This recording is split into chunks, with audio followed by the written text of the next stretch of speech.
So this is a current picture from yesterday of the condition of the wheat. And it's not very clear behind the meme, but we'll get some clearer pictures as we go along.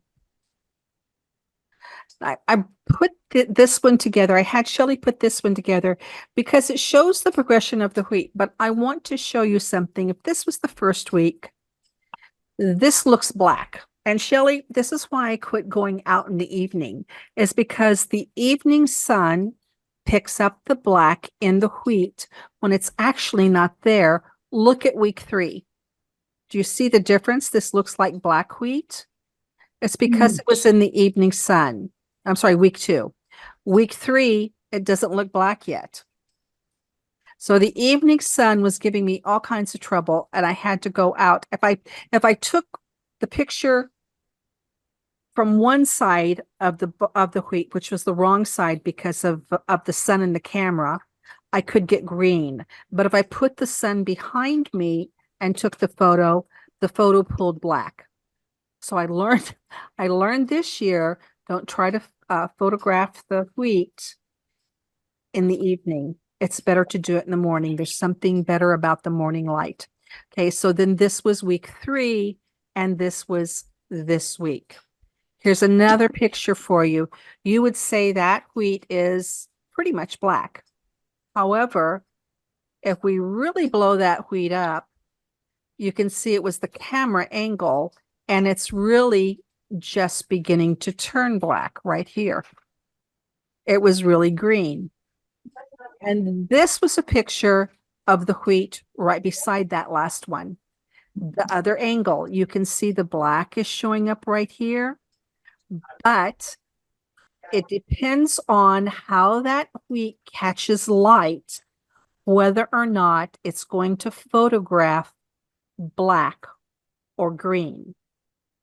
So that I found that very, very, very curious this year to understand all that. And as I was telling you before we started recording, we had really, this was actually Tuesday, and we did make it up to about 100. And then these 2 days, thank goodness, it stayed below this temperature, but hovered around between about 102, 104. And then you can see, I don't even think it's 88 degrees today. I think it's much cooler than that. Then we dropped way off in the temperature. But when that happens and your wheat is already starting to pick up the black like that, the sun is going to cause that to ripen really fast.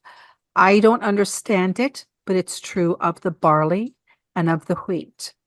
When the rain shuts off, and especially the wheat can get ready even faster than the barley. But when the rain shuts off, there's a trigger in that plant that Elohim put there. That plant is going to mature its offspring, its seed, its harvest at a crazy rate of speed. And then having had these very high temperatures that we've had, of course, that happen quite quick, quite fast, you would think. But I've got a picture here for you to come, and it's going to, Shauna answers a question that someone had mentioned earlier about it being too early. It's really not too early. So this is the condition of the wheat as of yesterday. If we look really close, we can see that they're still green in about 50% of the grains. If I can point some of them out to you here. This one doesn't look like it, but it is. I can see the green here, so the whole thing would be green. So there's still some green left in about 50% of the wheat. And yes, some of it has begun shattering. Now, this is detrimental if a person believes that that wheat has to stand in the field to the last day, like well, Sighted Moon believes that you can't touch any of the barley until wave sheet, but that's not written, especially not for wheat, and I feel like it's not written for barley for the reasons I've gone over. Yeshua said, as soon as the first the blade, then the ear, then the full ear, and you put the sickle in because the harvest has come. That's what Yeshua said. He doesn't say you wait for the field. And here's some more, still mixed colors of green and a lot of brown in this one. There's green back here. Let me see. There's one shattered here. Now, these are all from different areas. I'm currently checking about 5 locations. And this area, there's still some green wheat here. There's some green back here. That one's still showing green. He's a little green back there. But you can see that the wheat is really becoming ready. Shelley, I'm sorry, I just saw your hand. No problem. So is there a first fruits already or not yet? Well, that's one of the things we're going to look at. What does the scripture call first fruits for wheat? Sorry, say again. What does the scripture call first fruits for wheat? What is the first fruits for the wheat harvest? The 2 loaves. That's right. That's right. So we're not looking for a first fruit. We're looking for the ability to make a dough offering from a field. Now, what does that mean? The short answer is, I don't know. I have searched scripture high and low, and it doesn't say what the dough portion was that the people were to bring out of their houses. It tells me how big the loaves were to be that were offered. It tells me that the wheat was the same as the wave sheaf from the threshing floor that the loaves were, but it doesn't tell me how much each portion of dough was to be that the person brought out of their house, nor how many people did it take to make up. How many of those portions did it take to make up one loaf of bread? So these are the things that I'm dealing with that I don't know. But here's what I do know is that when the barley is starting to shatter, that the farmer is going to have begun harvesting as soon as possible. And then, Shelley, after he harvests, then there's still a process to go through. Yeah, you said it was a very long process. It can be. It's going to depend completely on the temperature. Really predominantly more on the temperature. And honestly, after wave sheaf and as you head towards the wheat harvest, you expect things to be drier and hotter. But still, it does depend on how high the ambient temperature is as to how quick the yeast catches as you're making the flour to dough process. But we're going to get into some more of that as we go forward. So I'm going to hold the rest of what I was going to say. Okay. Here in this area, we're seeing more shattered grains. I think I skipped a picture. Hang on. Where's that one I was going to show you? I think I skipped it. That's shattered.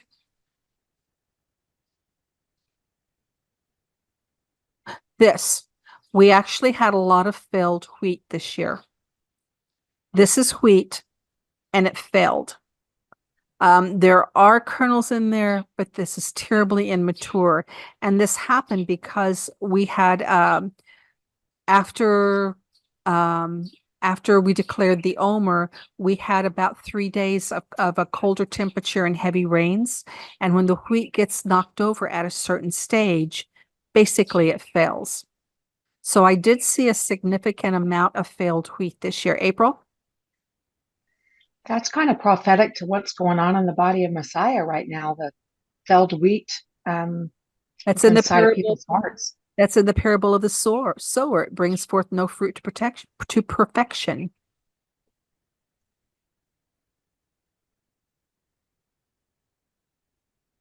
Okay, and that's some of that failed wheat. You can see some of it had just begun to turn black before it was knocked down, and it's shattering in the field. Again, I don't know if that will. Yes, Scott? So you say that's not quite on the scale for, because I know wheat has its own quote Zadok scale that they go by.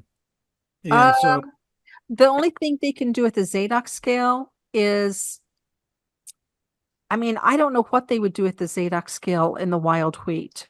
I really don't. I can't reconcile the two, quite frankly. there's actually, but there is another scale. I can't remember the name of it. I think it's Feek. The Feek scale. That's what it is. Oh, the Something like- Feeks. Yeah, that's right. I see what you're saying. Yeah, yeah. No, the Feeks scale. Yeah. No, I don't know. I don't even know how that would fit into that, because when you're talking about domestic wheat, you're talking about something that's going to go blonde. This is not going to go blonde. It's going to go black if it's healthy. This is not healthy wheat. This was knocked over by cold and wind and rain. But see, that's not accounted for if you're just going to go by a scale and it has to be ready at a certain time because the scale says it has to be. That's right. That's right. That's why you watch and wait. That's why you watch and wait. Yeah. That's why you go out and you check it over and over and over again. If you want to talk about that briefly, even going back to the barley, you can't. I've opened barley that's the same color, and the condition of the grains inside have been different. One is leathery and you can't divide it by your fingernail. And I'm talking side by side in the field. And one is softer and it cuts right in half with your fingernail. So it really has to be observed and examined to understand what's going on. And I just want to say, you absolutely can't do it from the internet, from photos. If you find a photo of domestic wheat standing in the field that's blonde, when did it go blonde? How long has it been blonde? You don't know. It may be ripe, but when was it ripe? Part of understanding the calendar is literally understanding the conditions of the grains. And is that grain inside that domestic wheat really hard? It needs to be checked. I don't care what it is, it needs to be checked. With the Emmer wheats, you can kind of tell the progression of it because it starts to turn black. When it starts to turn black, I get excited because I know I got to watch it really close. Okay. And so there's some really green wheat there, and I didn't get a very good picture of it. I should have held the lens over a little bit because there was quite a little bit of that green wheat in this photo that I didn't get. Okay, I thought you would find this interesting. The parable of the sower, how he plants wheat, but the enemy comes and he plants tares. This is the tares that grows among the black wheat. In fact, I can point out a piece of wheat to you in the photo, but maybe you can see it. Can anybody? It's a piece of wheat. Can anybody find the piece of wheat hidden in the tares?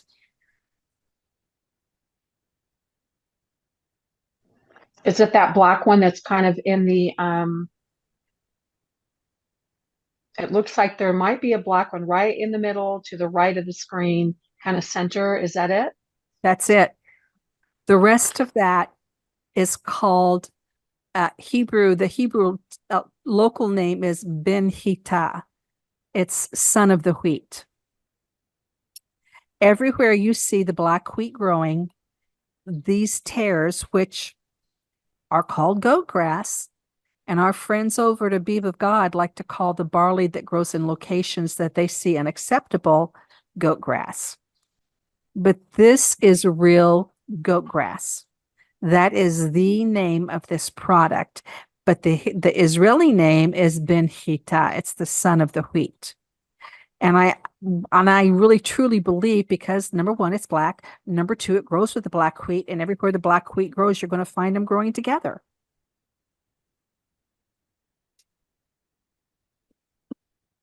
There they are side by side. Now, if you're harvesting and your bin hita and your hita are the same height, you're going to have a hard time picking out the difference. Is the tear the one on the right? Yes.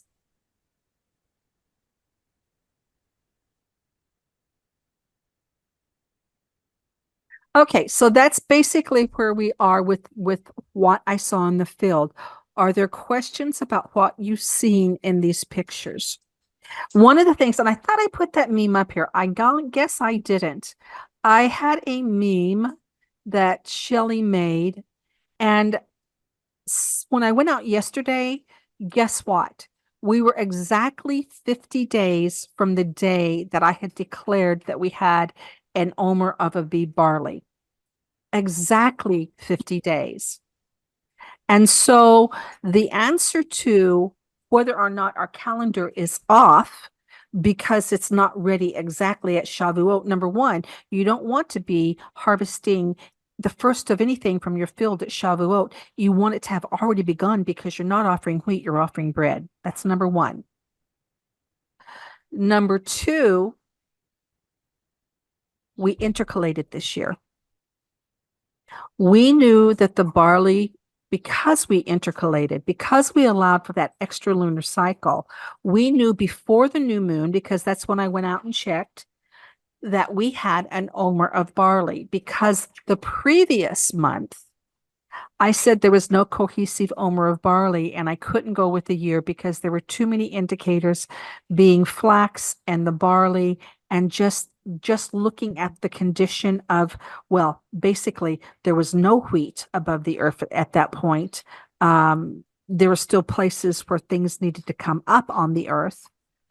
I said we needed to intercalate because there wasn't a cohesive omer of barley. What is a cohesive omer of barley? A cohesive omer represents the life of a man. That man it represents is Yeshua. And I don't see running around from field to field collecting bits and pieces of Yeshua to make a omer. So for me, it has to be a cohesive omer. And since it wasn't until just before the beginning of, what was it, March 8th, I believe. Now, yesterday, we're at 50 days after that omer was Abib. So it makes sense that the wheat is ready now, because this year we intercalated. Any questions? Yeah, I have a question about that. Sure. So, I mean, that really, not a question, I guess a statement. Maybe I'm trying to process. So 50 days from the time that the barley was declared Abib, the wheat is ready, but it's not completely ready, correct? No, Like it's not completely ready.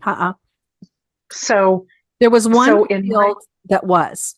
Of the fields that I okay, checked, there was one I would have harvested.